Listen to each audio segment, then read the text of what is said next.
Assalamualaikum warahmatullahi wabarakatuh. Pada kesempatan kali ini saya akan melanjutkan materi masih dengan Monte Carlo, simulasi Monte Carlo, tapi sudah pemodelannya lebih kompleks dari yang saya jelaskan minggu lalu. Kemudian di sini sudah saya masukkan konsep pembangkitan bilangan acak diskrit, ya. Seperti apa caranya? Karena nanti di sini Monte Carlo, simulasi Monte Carlo yang saya jelaskan di sini adalah simulasi yang seperti minggu lalu. Konsepnya adalah mengulang simulasi statis, di mana ulangannya saling bebas, tapi bilangan inputnya adalah bilangan acak, ya, variabel acak yang dibangkitkan dengan sebaran tertentu, sehingga konsepnya adalah model statis yang sifatnya stokastik. Nah, sebarannya ini nanti di pertemuan hari ini menggunakan sebaran yang variabel diskrit, ya, sebaran bagi variabel diskrit. Cara pembangkitannya, ya, nanti berdasarkan peluang yang diasumsikan, jadi infonya harus ada peluang, sebaran peluang. Di angka-angka tertentu yang menjadi kemungkinan dari bilangan acak kita harus punya peluang masing-masing. Ini dimaksud dengan sebaran peluang di sini adalah kemungkinan nilai X, rentang nilai X, beserta peluangnya masing-masing. Jadi kalau kalian di teori peluang, sebaran peluang itu ya bentuknya ini X-nya, ini PX, ya. Ini bisa saja misalkan sebaran binomial, itu peluangnya 0, 1, kemungkinan angkanya adalah 0, 1, 2, sampai N, di mana sebaran binomial ini adalah dipakai untuk menggambarkan banyaknya sukses dari N percobaan dengan parameter P, peluang sukses, N-nya adalah banyaknya percobaan. Nah, makanya di sini sesuai rumus. Rumus sebaran binomial seperti apa? Yang kombinasi itu NX, P pangkat X, 1 min P pangkat N min X. X-nya mulai 0, 1 sampai N. Ini rumus peluangnya masing-masing. Ya, boleh yang selama ini kalian pelajari ini dalam bentuk fungsi.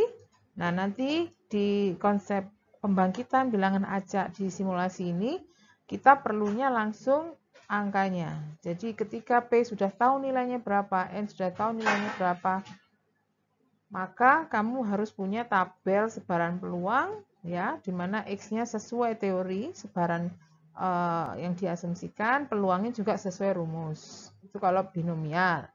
Misalkan kamu punya sebaran lain, sebaran diskrit yang lain, diskrit uniform. Ya, kita kan juga ada uniform diskrit. Ya, kalau uniform yang kemarin minggu lalu saya jelaskan untuk pembangkitan bilangan acak uniform 01, yang saya tuliskan U0,1, yang pembangkitannya di Excel itu berbunyi seperti ini, itu adalah uniform continue. Nah, kalau uniform diskrit itu bisa saja, misalkan uniform diskrit yang peluangnya berbunyi seperti ini.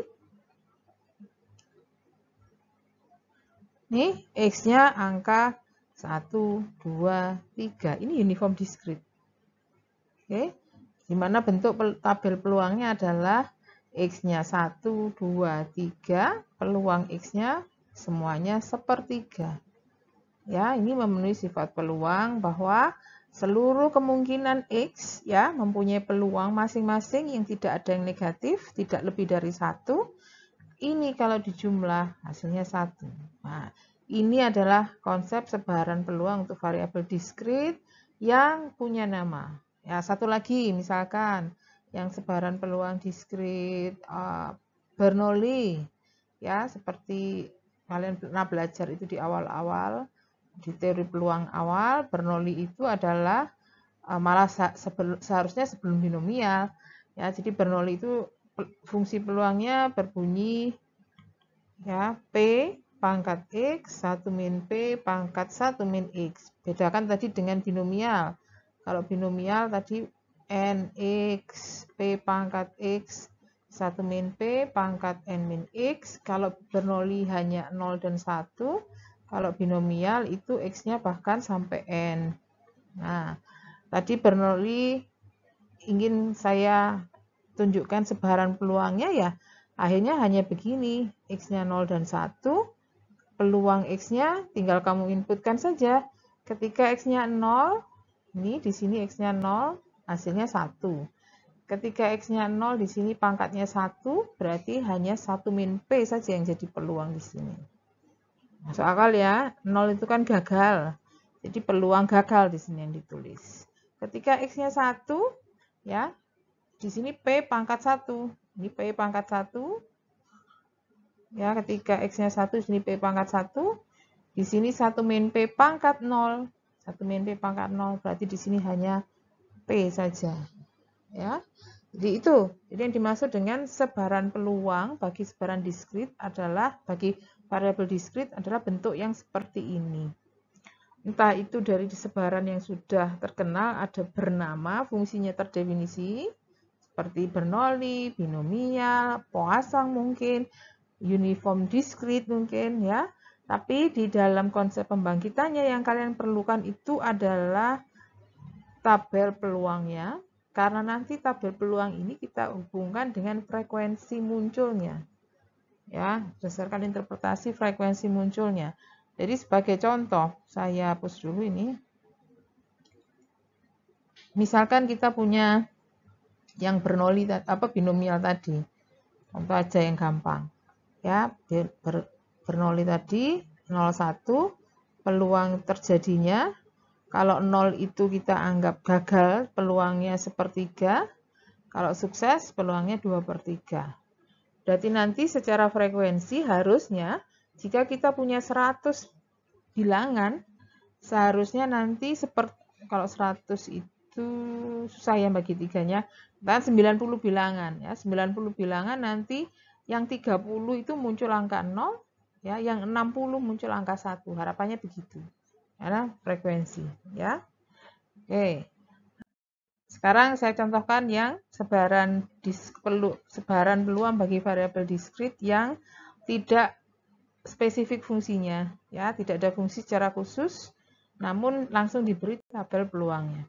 Jadi sekali lagi, sebaran variabel acak diskrit itu boleh apapun, ya, sebaran yang sudah ada rumus peluangnya, ya, seperti yang sudah pernah kalian pelajari di teori peluang, ataupun yang seperti ini. Nah, yang seperti ini tidak ada rumus definitnya, tapi ada peluang yang dituliskan di dalam tabel sebaran peluang. Jadi di sini kemungkinan X-nya, jadi yang saya maksud X di contoh saya sebelumnya tadi, di contoh ini pada waktu pelayanan. Kolom waktu pelayanan kita anggap sebagai X yang nilainya hanya mungkin 1, 2, atau 3. Ya, jadi hanya mungkin waktu pelayanan itu hanya mungkin 1 menit, 2 menit, atau 3 menit. Ya, jadi tidak ada kemungkinan waktu pelayanan tiba-tiba 5 menit, itu tidak ada. Masing-masing dengan peluang seperti ini. Jadi kalau ada 100 orang yang dilayani, itu ada 35 diantaranya yang selesai dalam waktu 1 menit. Dan 40 orang diantaranya yang selesai dalam waktu 2 menit. 25 orang diantaranya yang selesai dalam 3 menit. Seperti itu. Nah, kita berusaha menciptakan, ya, nggak perlu survei, nggak perlu pengamatan melihat waktu layanan. Ini misalkan antrian gitu ya. Tidak perlu melihat langsung ke lapang waktu antrian masing-masing orang. Tapi kita cukup mengasumsikan bahwa ini tadi, ya, ini tadi seperti minggu lalu saya bilang, ini knowledge kita, pengetahuan kita tentang kemungkinan-kemungkinan waktu layanan yang terjadi. Nah, ini sudah cukup untuk membangkitkan. Cara membangkitkannya seperti konsep undian. Ya, lingkaran ini seperti kita pakai, ya, kita seolah-olah bisa juga undiannya itu berupa menggunakan itu angka. Sebetulnya undian kita itu angka random uniform 01. Jadi undian kita yang saya maksud di sini sebetulnya angka uniform 0,1. Ya, uniform 01, tapi sebelum ke arah sana, uniform 01 ini saya coba gambarkan dalam bentuk lingkaran yang saya bagi-bagi juringnya ini, ya, sesuai proporsi peluang. Jadi kalau peluangnya 35% dengan peluang yang 40%, itu otomatis juringnya ini lebih lebar, ya pakai proporsi sudut lah ya. Lingkaran itu sudutnya kan 360. Nah, nanti di sini sudutnya ya 35% dari 360. Yang ini 40% dari 360. Yang ini cuma 25% dari 360. Gampangnya gitu, ya. Nah, itu nanti seolah-olah lingkaran ini kita putar, ya. Juring yang luasnya atau 40% ini nanti kita kasih nomor 2. Juring yang 35% kita kasih nomor 1. Yang cuma 25% kita beri nomor, ini harusnya 3 ya. Ada kesalahan ini saya di sini, ini seharusnya X-nya 3. Nah, ketika diputar nanti ya, berhenti di pointer ini, itulah angka X atau waktu layanan yang kita peroleh.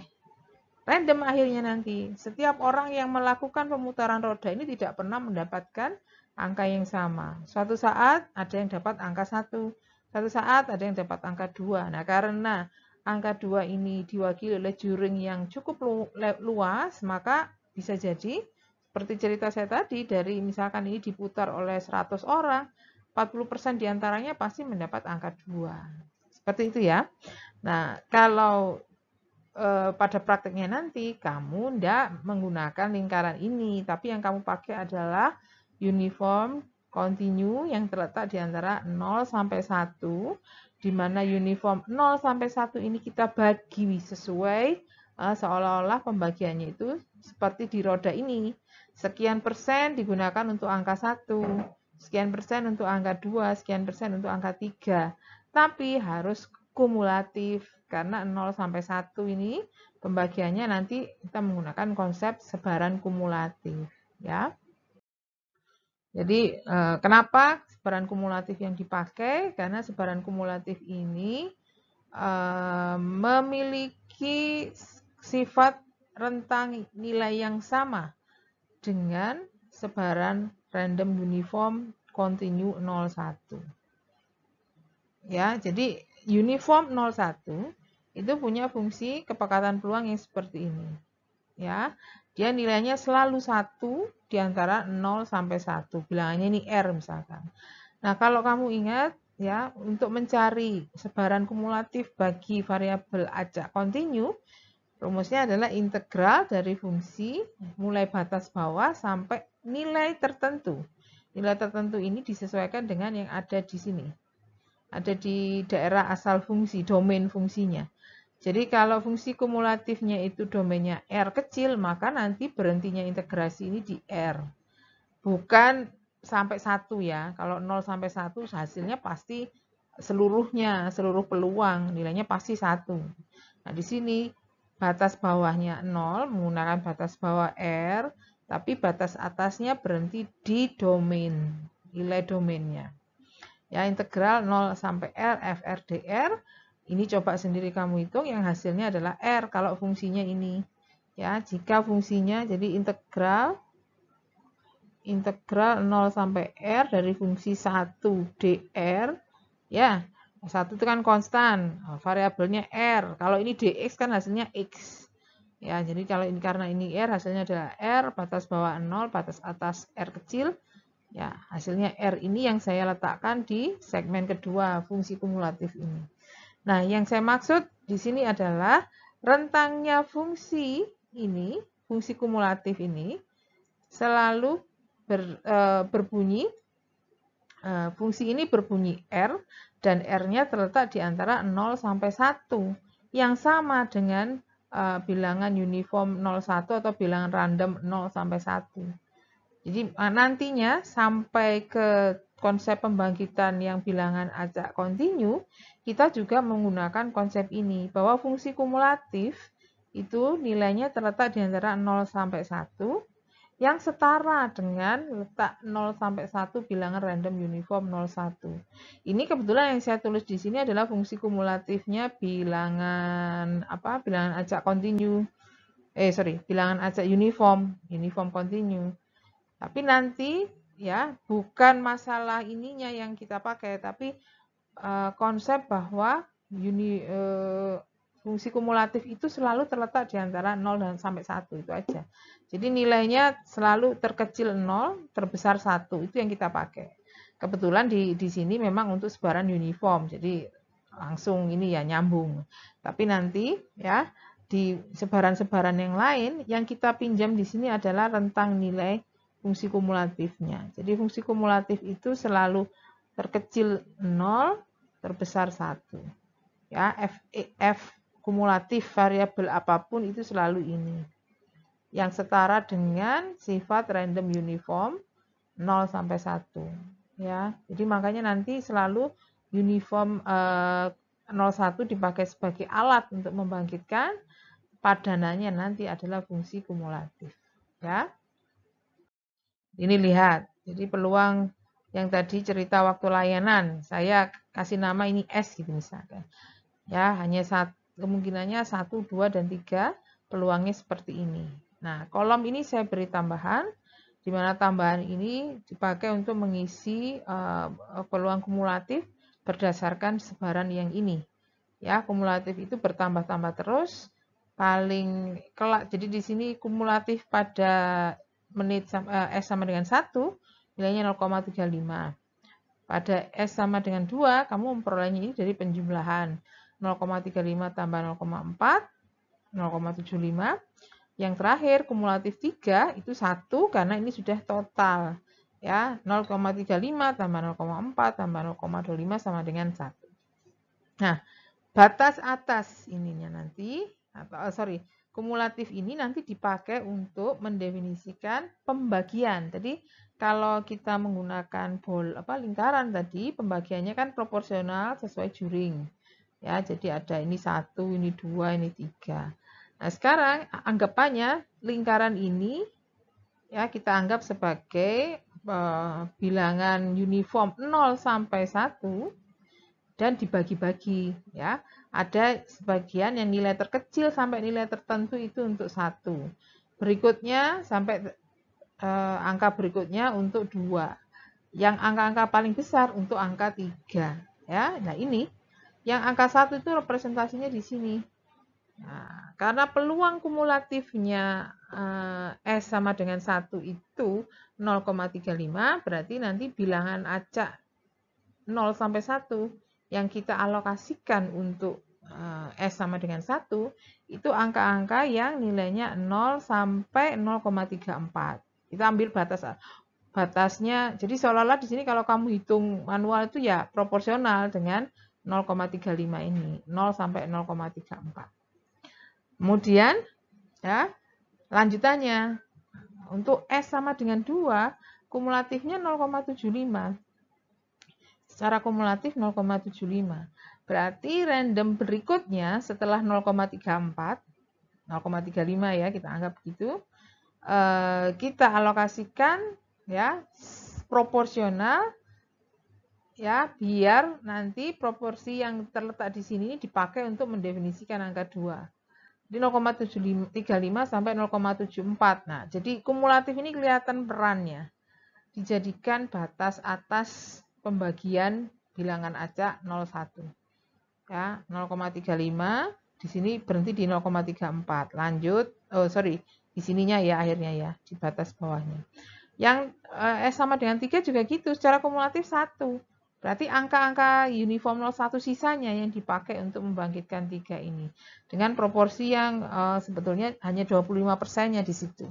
Ya, 25% berarti mulai dari 0,75 sampai 0,99 di sini. Ya, oke. Jadi tolong perhatikan ini peluang terjadinya yang ini kumulatif. Kumulatif ini dipakai sebagai pedoman untuk membagi bilangan acak uniform 0 sampai 1 ya, secara proporsional sesuai peluang. Kumulatif ini dipakai untuk menandai berhentinya setiap segmen. Ya, kalau di lingkaran juringnya yang kita pakai, sudutnya, berapa persentase sudut juring. Kalau di 0 sampai 1 kumulatifnya yang dijadikan pedoman untuk berhenti. Ya, jadi 0,35 berhentinya di 0,34, 0,35 untuk start lagi di segmen yang kedua, bilangan yang kedua. Berhenti sampai 0,74 karena di sini kumulatifnya 0,75. Sehingga nanti di segmen terakhir yang angka-angka besar dimulai dari 0,75 sampai ya 0,99 ini. Oke. Nah, misalkan mau lebih teliti, ini digitnya bisa ditambah.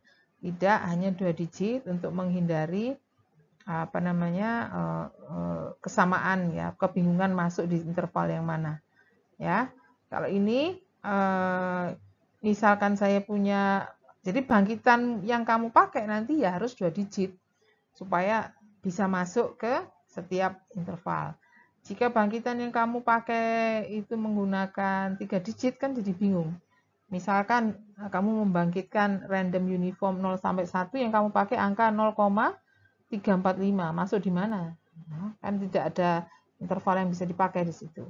Ya, jadi kalau kamu membuat rentang bilangan acaknya 2 digit, berarti nanti pembangkitan uniform 01-nya juga harus 2 digit saja di belakang koma. Jadi 0,34 kita masukkan di menghasilkan angka 1. 0,35 berarti sudah masuk ke angka yang kedua. Oke. Nah, ini contohnya ini, kemudian mekanismenya saya lanjutkan. Ya.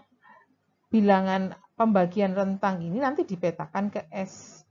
Jadi yang kamu bangkitkan itu uniform 01 masuk ke kategori yang mana, itu nanti dipetakan ke S-nya. Contoh, ya saya punya, ini kalau di Excel pakai perintah yang ren, perintah ren kurung buka kurung tutup. Seperti saya infokan tadi ya, 2 digit saja. Jadi kamu coba atur supaya ini hanya 2 angka di belakang koma. Angka pertama 0,54. 0,54 ini masuk yang mana? Ya, masuk yang ini toh, di rentang yang kedua. Petakan rentang yang kedua ini berarti berhubungan dengan S 0,4 berhubungan dengan pelayanan S sama dengan 2 menit. 0,3 masuk yang rentang pertama. Rentang pertama ini kita petakan ke peluang 0,35 yang berhubungan dengan S sama dengan 1. Satu lagi 0,75 pas di 0,75 di batas bawah tapi masih include kan, berarti ada di rentang yang ketiga yang bersesuaian dengan T sama dengan 3. S sama dengan 3 dan seterusnya. Oke. Nah, ini kalau kamu bangkitkan cukup banyak, maka akan terlihat proporsinya sesuai dengan yang ada di sini. Ya, nah, 35%-nya bernilai 1, 40%-nya bernilai 2, 25%-nya bernilai 3. Nah, angka-angka itu tadi nanti kita coba pakai di simulasi Monte Carlo single period inventory. Ya. Single period inventory ini kalau sudah pernah mengambil mata kuliah riset operasi, itu adalah kasus newspaper boy problem ya. Jadi yang kita sediaan yang hanya satu periode saja, hanya 1 hari saja lihatnya. Tidak ada hubungannya antara hari pertama dengan hari berikutnya. Ya. Kemudian di situ ceritanya keputusan untuk membeli atau stok ya, melakukan membeli bahan atau membeli barang di tempat lain. Jadi dia tidak memproduksi sendiri. Jadi ini contoh saya perusahaan bakery, ya, dia memproduksi berapa setiap harinya.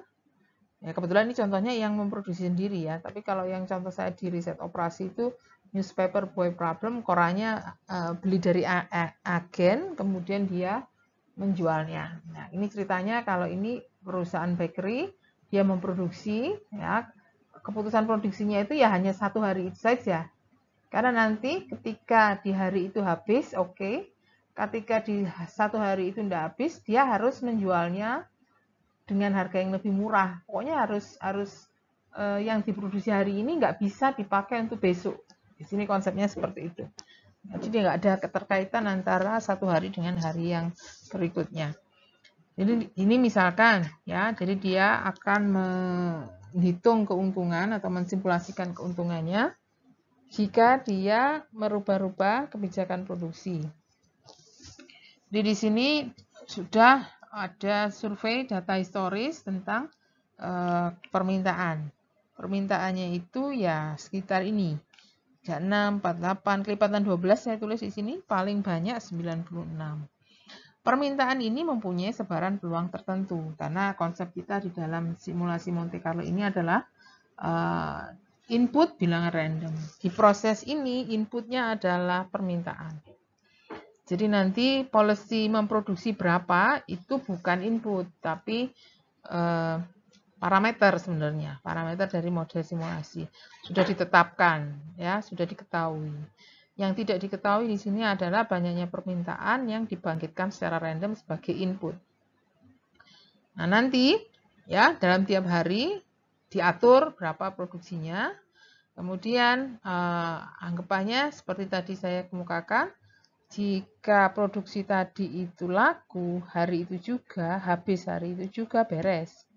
Tapi jika sudah sampai di atas jam 12 itu misalkan masih ada roti sisa, dia menetapkan policy low sales, ya, permintaan lebih besar produksi ini lain lagi ceritanya. Saya cerita dulu ke ini dia. Jika permintaan ternyata lebih sedikit daripada yang diproduksi, ya artinya apa? Ya, jadi misalkan kamu memproduksi 100 buah roti atau produk apapun lah ya, 100 unit produk, ternyata yang laku hanya 90, berarti kan ada 10 sisa. Nah, sisa ini nggak bisa dipakai untuk besok, harus hari itu juga clear. Nah, di sini caranya dia ditawarkan dengan harga yang lebih murah. Di single period inventory itu konsepnya seperti itu. Satu periode itu harus beres, tidak bisa dipakai untuk operasional periode berikutnya. Caranya ini, ya, jika sampai ada sisa, dijual dengan harga murah. Bagaimana dengan kasus sebaliknya? Kasus sebaliknya jika ternyata permintaannya itu lebih banyak daripada yang diproduksi, kita kehilangan di sini ceritanya, ada loss, ya. Ini dua-duanya ada cost tersendiri, ada biaya tersendiri, ya. Yang ideal adalah yang banyaknya permintaan sama dengan banyaknya produksi. Nah, di sini contoh saya, struktur biaya yang tadi saya ceritakan, semua ada biayanya. Jadi kalau kamu menjual roti atau menjual produk itu di hari itu juga, ya katakan pagi itu juga laku, harganya 40 sen misalkan.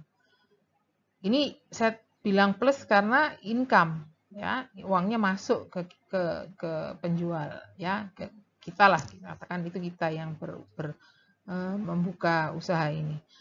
Kemudian kalau sudah di atas batas waktu tertentu, supaya ini tidak berlanjut ke periode berikutnya, tidak masuk ke besoknya, ya, ada sisa dijual dengan harga yang lebih murah. Aslinya 40 jadi turun 10. Ya, ini juga income. Ya. Biaya yang ketiga adalah hubungannya dengan biaya produksi atau biaya, katakan itu tidak diproduksi sendiri. Kamu belinya dari agen itu berapa, belinya dari pihak lain berapa, ya. Kalau memproduksi sendiri ya biaya produksi. Karena ini uang keluar, ya sifatnya saya tulis minus di sini. Satu lagi biaya loss sales. Loss sales ini tadi rugi sebenarnya. Ada pelanggan yang datang tapi kamu tidak berhasil melayani, sehingga harus diberi penalti minus, ya. Nah, di sini diasumsikan X adalah banyaknya produksi dan D banyaknya permintaan, sehingga rumusan keuntungan itu dibagi menjadi, sebetulnya ini bisa dijadikan satu, tapi coba saya tulis 3 dulu. Ketika yang diproduksi, permintaan itu sama dengan yang diproduksi, ya apa yang kamu peroleh pas itu tadi, ya kamu memproduksi X, ya yang laku juga sebanyak X juga, tapi di sini masih saya tuliskan seperti ini karena ini nanti bisa digabung ke yang bawah. Seharusnya ya bunyinya 40D dikurangi 25D aja gitu kan, bisa juga. Nah, apa sih artinya? Berarti kamu memproduksi mendapatkan uang dari demand itu, kamu mendapatkan uang 40 per unit, ya, berarti 40 kali banyaknya demand. Sedangkan barang ini diproduksi dengan biaya 25, sehingga harus dikeluarkan biaya produksinya 25 per unit kali ya unit yang tadi laku. Ya. Kalau kita bicara tadi tentang produksi, biaya produksi ya seharusnya ini berhubungan dengan banyaknya yang diproduksi. Hanya karena pada kasus yang pertama ini banyak yang diproduksi sama dengan demand, maka di sini langsung saya ganti X. Boleh juga kamu tulis yang 40D dikurangi 25D ya. Tapi yang ideal nulisnya adalah X, karena X ini semua ini berhubungan dengan produksi ya. Sedangkan yang depan semua di dua ini saya tulis 40D karena berhubungan dengan yang laku ya, lakunya itu demandnya. Oke, struktur yang pertama, oke ya. Yang kedua, ketika demand ternyata lebih sedikit daripada yang diproduksi. Ya, ketika demand lebih sedikit daripada yang diproduksi, apa yang terjadi? Ya, kamu menjual sebanyak yang laku di pagi itu, banyak demand di pagi itu, dengan harga 40. Berarti 40 kali D, ini biaya produksi tetap. Nah, komponen yang ketiga ini adalah komponen yang berhubungan dengan sisa. Jadi ada sisanya karena D kurang dari X, ya berarti sisa itu X min D, ini bilangan positif ya, kali 10 harga jual sisa. Harga jual sisa di sini. Nah, sedangkan yang terakhir, segmen yang terakhir di sini berhubungan dengan kasus sebaliknya. Ketika ternyata ada permintaan yang tidak terpenuhi. Ya, yang depan 40 kenapa jadi X sekarang? Ya, karena produksimu sebanyak X. Ya, contoh deh, produksinya itu 60. Ya, produksinya 60. Kemudian permintaannya kasusnya 70. Biaya produksi oke ya, ini 25 kali 60. Nah, kalau permintaannya 70, kamu laku berapa? Yang laku kan ya hanya tetap 60. Karena tidak cukup atau 10 unitnya nggak berhasil kamu penuhi.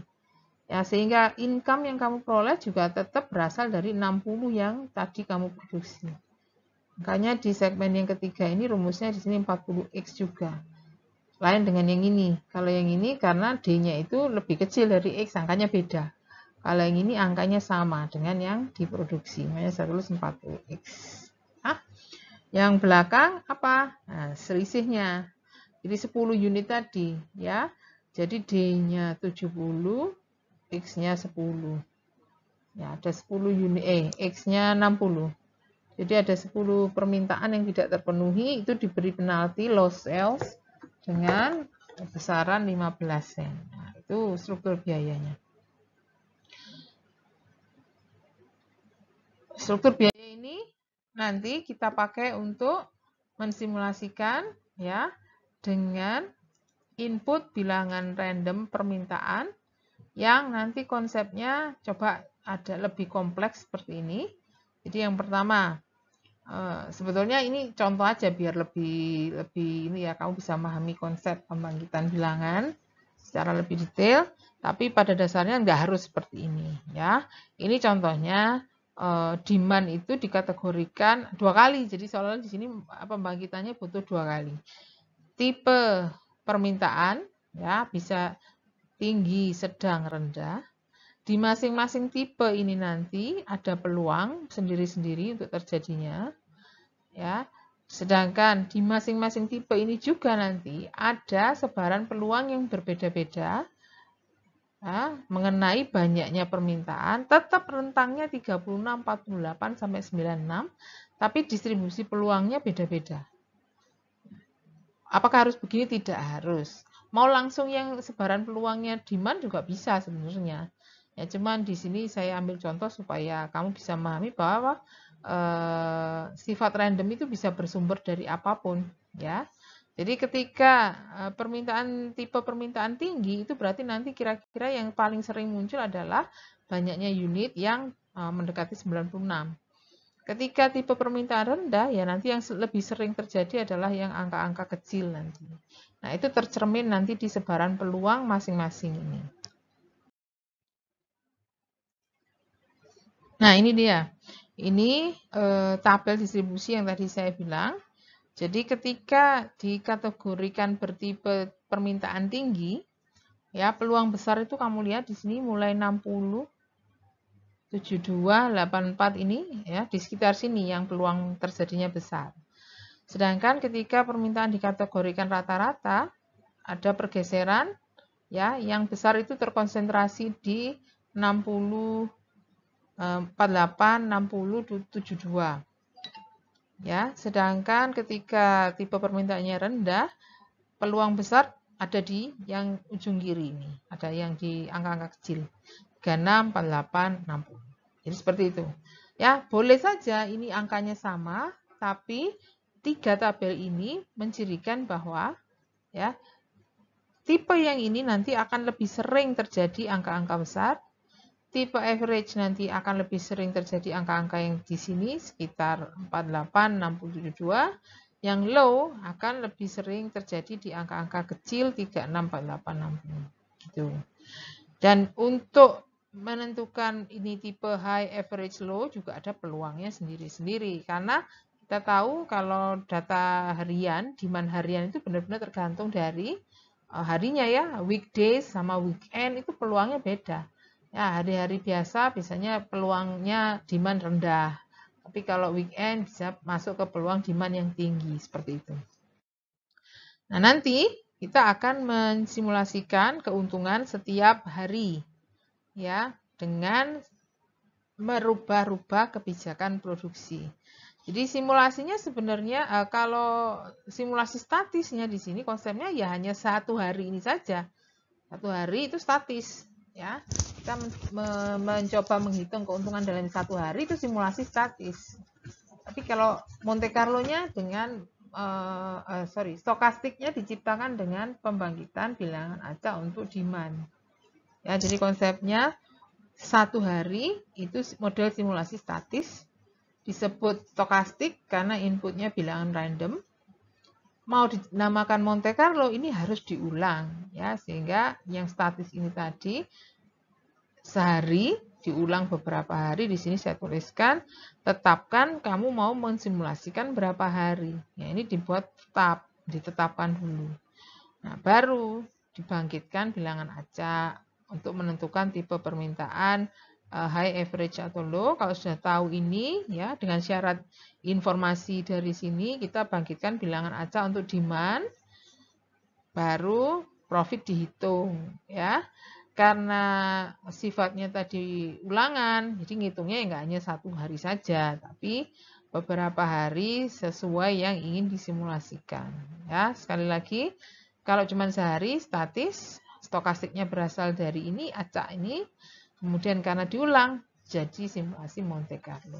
Ya, kenapa boleh? Karena satu hari dengan hari berikutnya kan nggak ada hubungannya. Oke? Diulang sampai total hari yang disimulasikan. Nanti output dari simulasi kita adalah rata-rata profit dari seluruh hari simulasi kita. Jadi misalkan disimulasikan 100 hari, ya masing-masing hari ada profitnya, nanti outputmu adalah rata-rata dari 100 hari profit itu. Nah, sekarang untuk pembangkitannya saya sekalian menjelaskan pemanfaatannya di Excel ya, bagaimana menggunakan Excel untuk membangkitkan. Jadi di sini seperti tadi, high, average, low dengan peluang masing-masing, kita butuhnya peluang kumulatif. Dari peluang kumulatif ini kita pakai untuk membagi bilangan acak 0 sampai 1. Jadi 0,3 ini batas bawah, 0,75 ini batas bawahnya. Ini 0, 0,3, 0,75. Sedangkan batas atasnya ya menyesuaikan ya. 0 sampai 0,29, di sini 0,3 sampai 0,74, yang ini 0,75 sampai 0,99. Terus seperti tadi ya, kita petakan. Ketika random uniform dibangkitkan dapat angka apa, akan terpetakan ke sini. Contoh misalkan dapat bangkitkan random uniform 01, angkanya 0,7, ada di kelas yang kedua.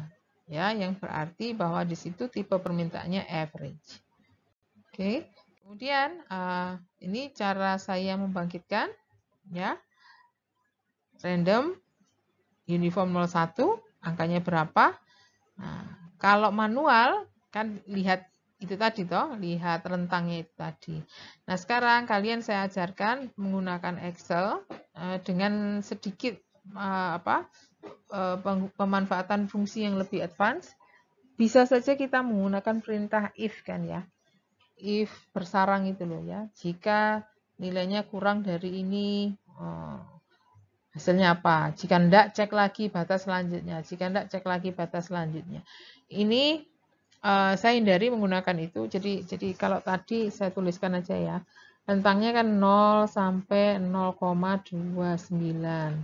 0,3 sampai 0,74. 0,75 sampai 0,99. Kalau mau pakai perintah if sebenarnya bisa saja kamu pakai perintah ini. Jika random yang kamu bangkitkan itu nilainya kurang dari 0,3, hasilnya adalah angka 1. Hasilnya adalah low. Low apa high? High ya.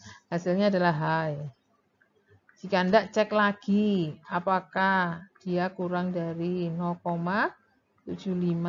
Jika iya, masuk ke average. Baru yang terakhir itu langsung di sini low. Bisa pakai perintah if yang bersarang ini. Tapi sekarang saya ajarkan kalian menggunakan perintah VLOOKUP. Menggunakan lookup ya, dengan batasnya ini kita modifikasi. Jadi rentang pembagian kumulatif berdasarkan peluang kumulatif tadi yang kita pakai adalah batas bawahnya saja ini.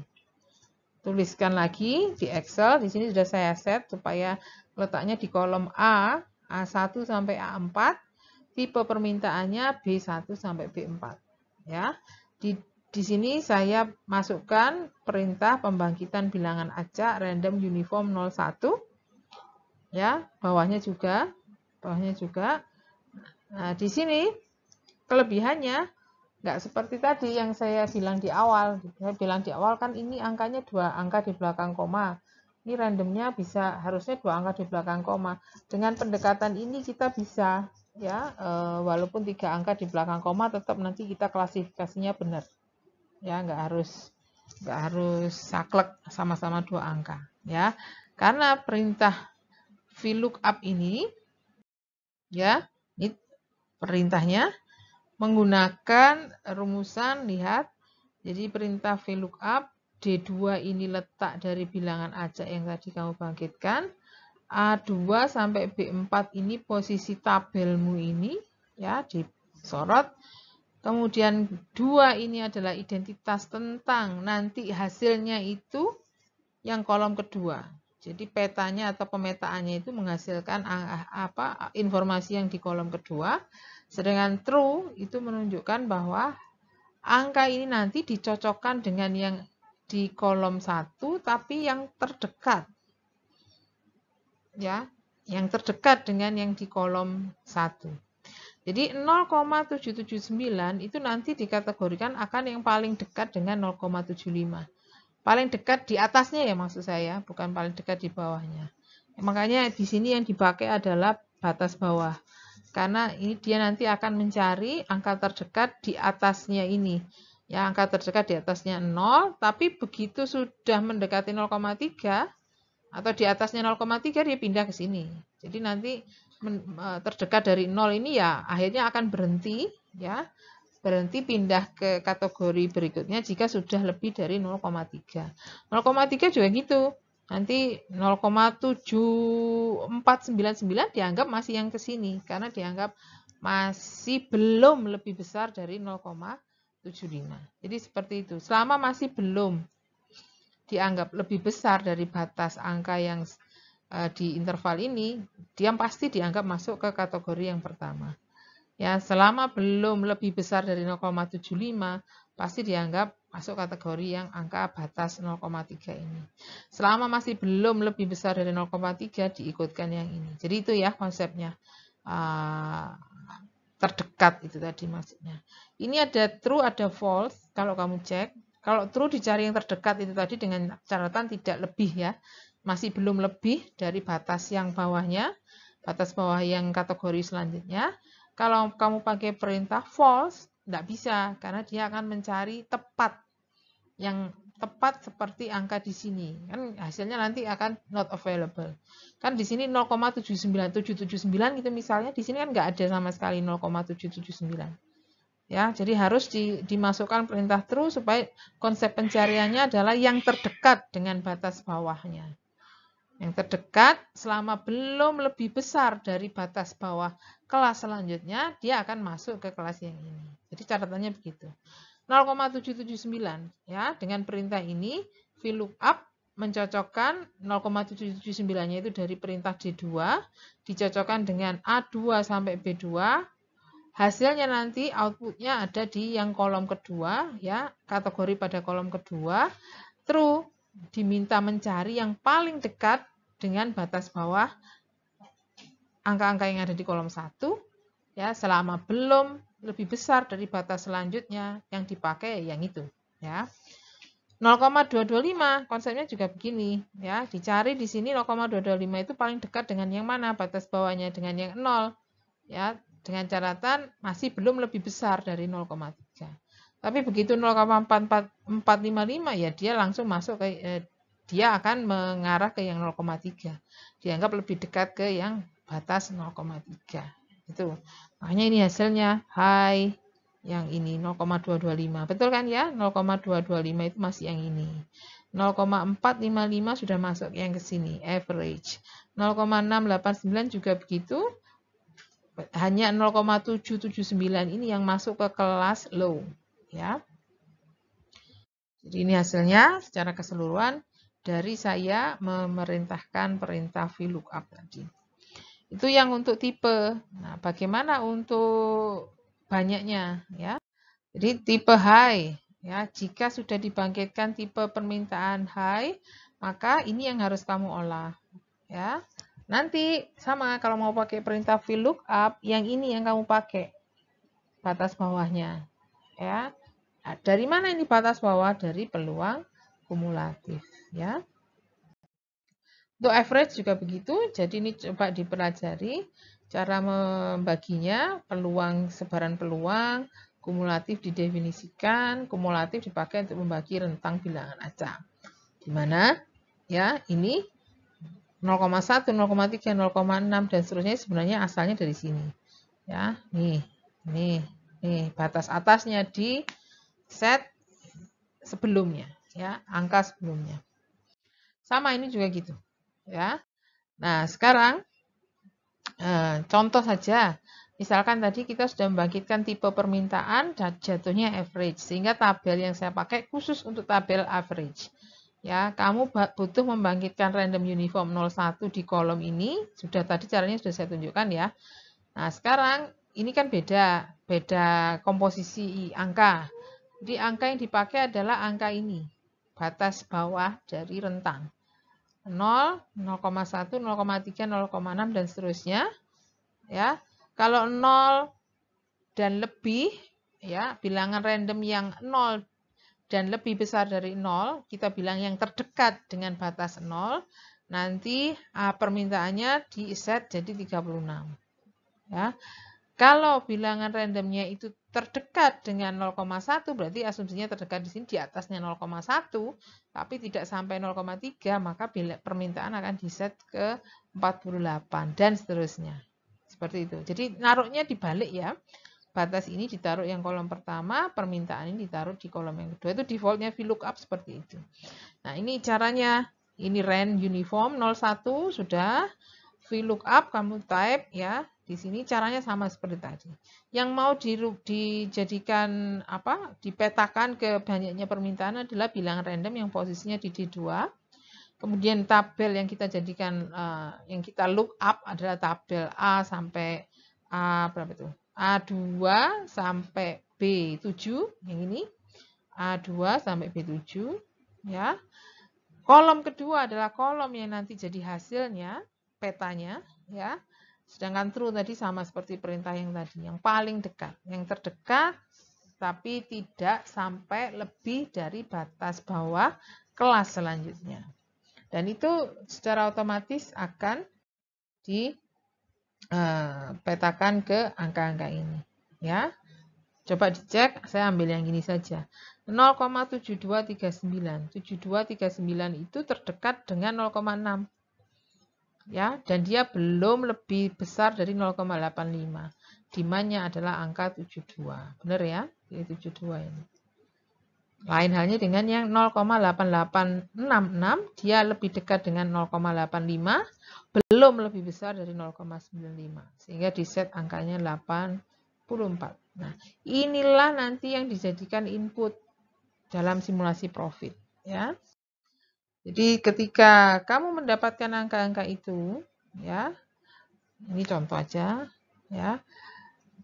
Untuk kebijakan 60 buah roti, angka-angka bangkitannya itu akan kita coba hitung profitnya.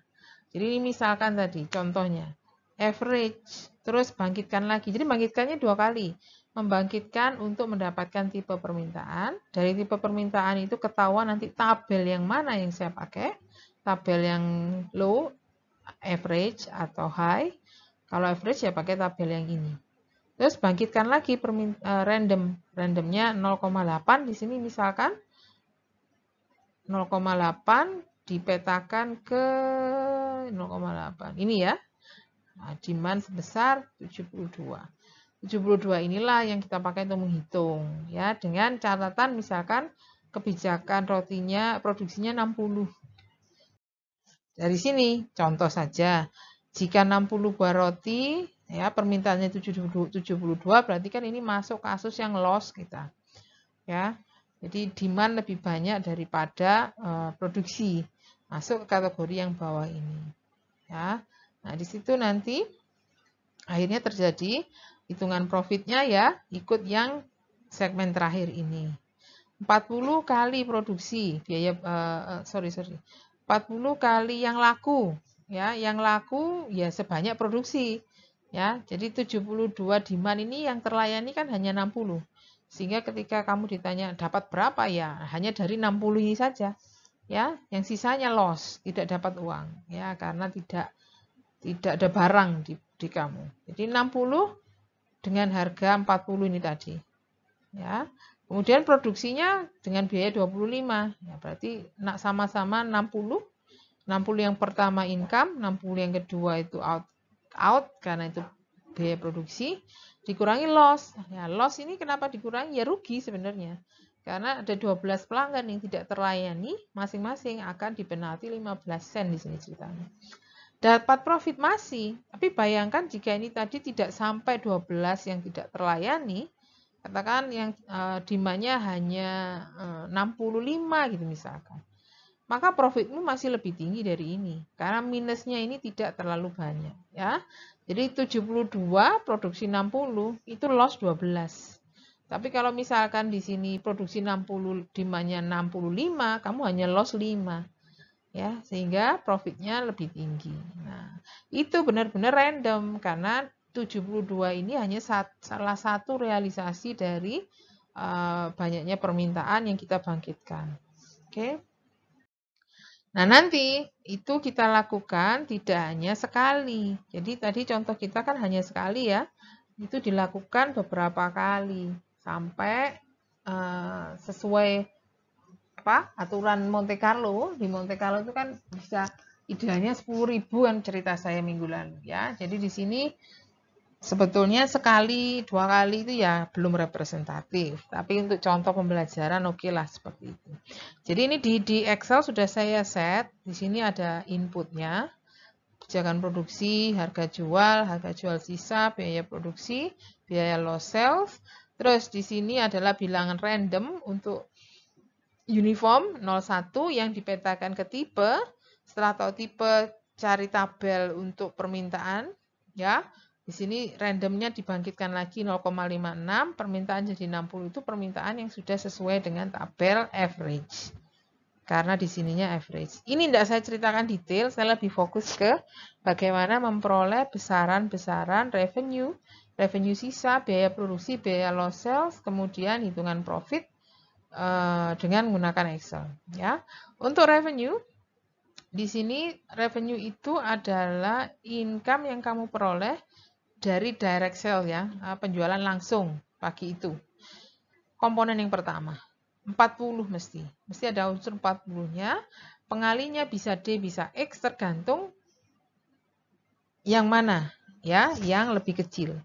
Jadi di sini makanya saya tulis E2 ada dollar sign di sini yang menunjukkan bahwa ini konstan.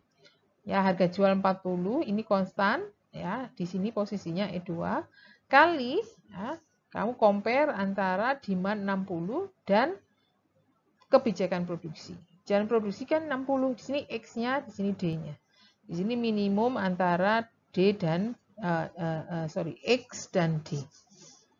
Kalau ternyata lebih kecil D-nya ya 40 ini kali D.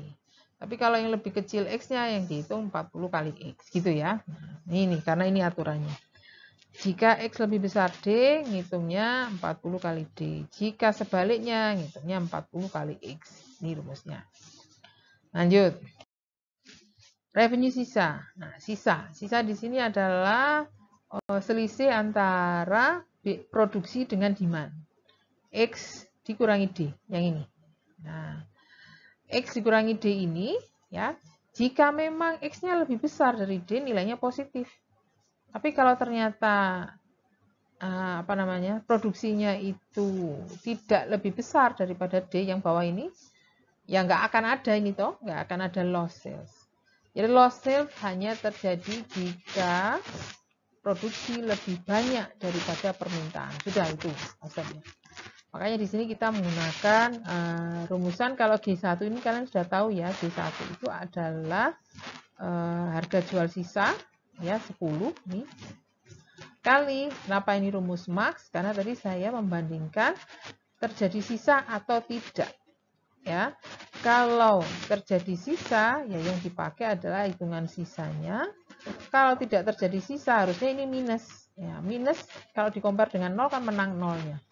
Kalau kita bunyinya max, ya. Jadi sini max membunyikan bahwa kamu boleh pakai X kurangi D kalau ini positif, tapi kalau ini negatif nggak boleh dipakai, pakailah 0. Itu maksudnya. Ini ya, jadi ini ceritanya. Jadi revenue sisa itu hanya muncul ketika ini positif, kalau negatif kalikan 0. Ya, untuk revenue sisa. Satunya biaya produksi. Biaya produksi ini nggak pakai perintah min, max, atau if ya.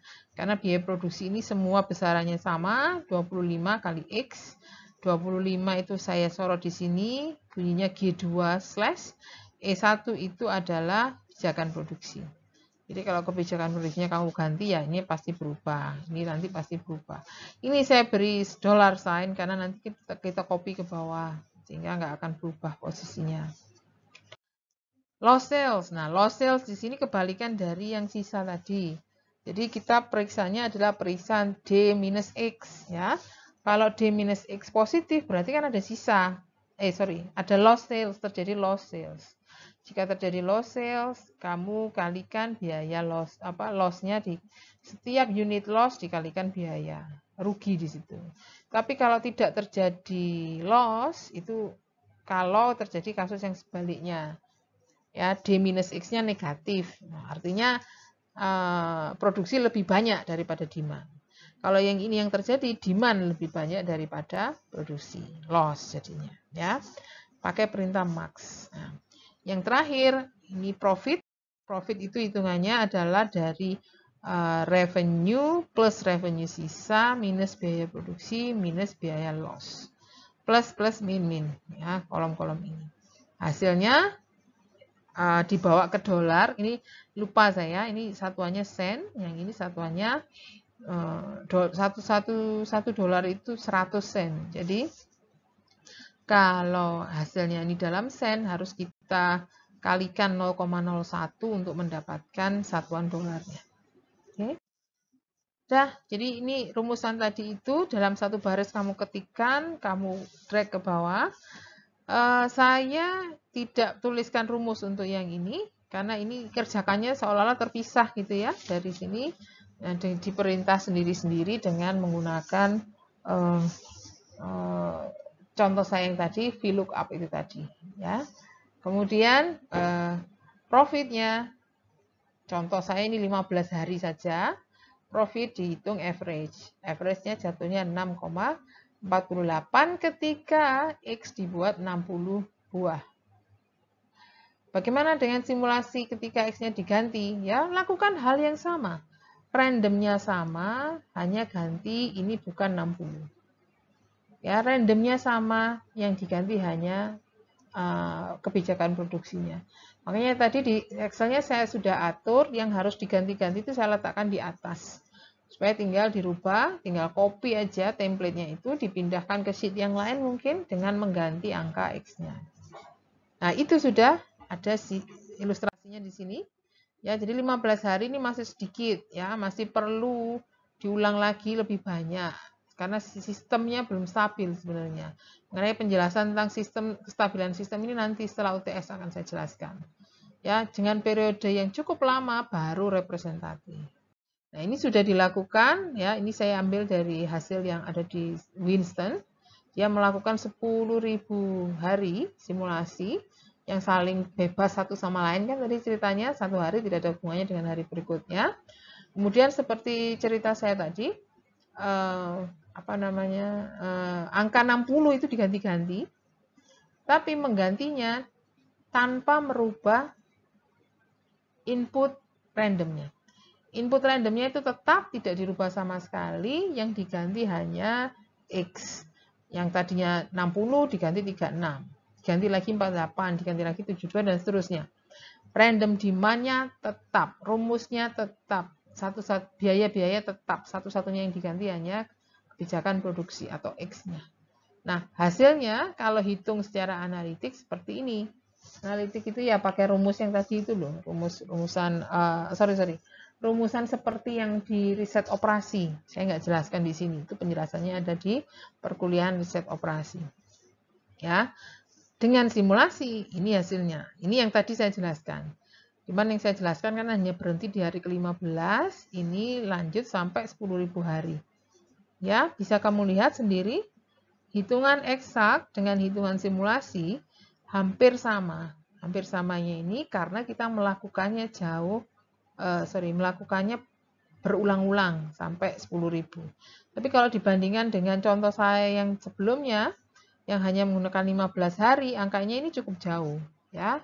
Sedikit walaupun bedanya di belakang koma, tapi 6 koma ya, di depan tadi kan 6, sekian, tapi yang di belakang koma belum match. Kalau ini kan sudah cukup mirip ya. Jadi 10.000 atau banyaknya ulangan itu nanti menentukan akurasi hitungan simulasi dengan hitungan eksak atau hitungan analitik. Ya. Sedangkan ini kita pakai untuk menentukan dari kombinasi kebijakan produksi ini mana yang profitnya paling tinggi. Caranya ya dibuat plot ya, seolah-olah kamu plotkan ini nanti 36 sebagai sumbu, bisa saja 36 dan seterusnya ini kita plotkan sebagai sumbu X, terus nanti sumbu Y-nya di sini adalah profit. Nanti kira-kira gambarnya begini, yang di sini yang angka 72. Oke, ya kesimpulannya jika ditanya mana profit yang terbesar terjadi di mana? Pada produksi 72 unit. Jadi itulah nanti yang dipakai untuk mengatur produksi. Ya, jadi di sini manfaatnya dengan tidak perlu melakukan hitungan secara analitik, kita bisa menemukan ketika produksinya 72 inilah profitnya akan paling tinggi. Ya. Oke, kalian pelajari dulu. Jika ada pertanyaan nanti pada sesi diskusi akan saya jawab. Ya, atas perhatiannya terima kasih. Assalamualaikum warahmatullahi wabarakatuh.